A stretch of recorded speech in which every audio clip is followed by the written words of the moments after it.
Alors Thomas, bonjour. Sobrement parce qu'on est un peu à la bourre. Une visite guidée consacrée à l'architecture à travers les âges en fait.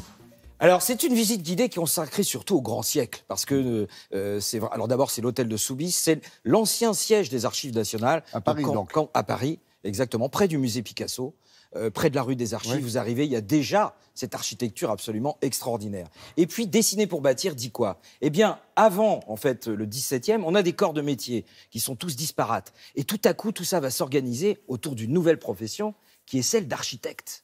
Et tout à coup, les architectes vont mettre tout sur des plans. Et tout, avant ce qui était le savoir-faire, qui était d'ailleurs transmis de manière orale par les corps de métier, va être écrit. Et il va y avoir une importance comme ça de la planche, du dessin. Alors, comment ça se passait, le métier d'architecte au XVIIe siècle? Qui étaient les stars? Et surtout, est-ce qu'il y avait... On a connu quelques-uns, oui, effectivement, il y a des noms qui sont restés. Mais comment étaient leurs relations avec la royauté? Est-ce qu'ils avaient des clients privés ou pas? Est-ce que les fausses factures existaient au XVIIe siècle? Bien sûr que oui. Eh bien, vous allez voir la réponse à toutes ces questions dans la visite guidée.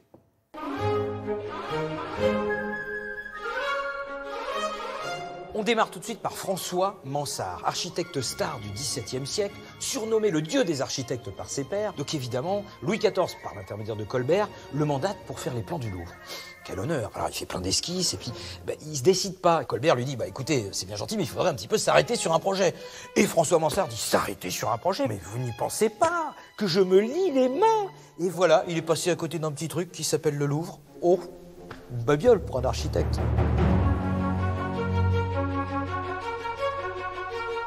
Quelques années plus tard, en 1671, Louis XIV fonde l'Académie royale d'architecture.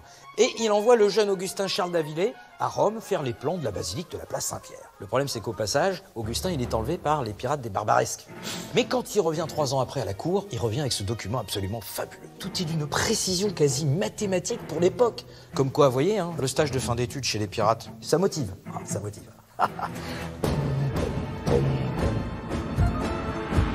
Vous voyez le collège Mazarin, actuel palais de l'Institut de France. Ça, c'est un projet absolument extraordinaire. 2 millions de livres à l'époque de budget. 10 ans de travaux supervisés par Louis Levaux. Et Louis Levaux, il touche combien? 25 000 livres, soit 1% du budget.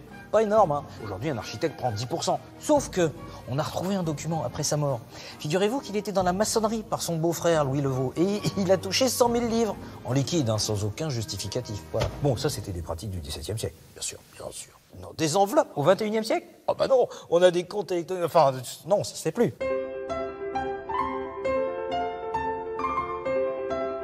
On fait un petit saut dans le temps, on se retrouve sous Louis XV, avec la marquise de Montespan. Elle lui donne 6 beaux enfants illégitimes. Il est légitime, bien entendu. Et puis il dit, marquise, je vais vous construire un énorme château. Et quand elle voit le bâtiment construit, elle dit, mais qu'est-ce que c'est que ce truc, là? Vous m'avez pris pour une fille de l'opéra? L'architecte Louis Lepaute dit, mais madame, on peut rajouter des colonnades ici, des trucs. Elle dit, hop, hop, hop, hop. Elle fait tout raser et tout reconstruire par Jules Hardouin Mansart, le petit-neveu de François Mansart, la star. Et là, vous avez le château de Clagny, digne de la Montespan. Comme on dit, le client est roi.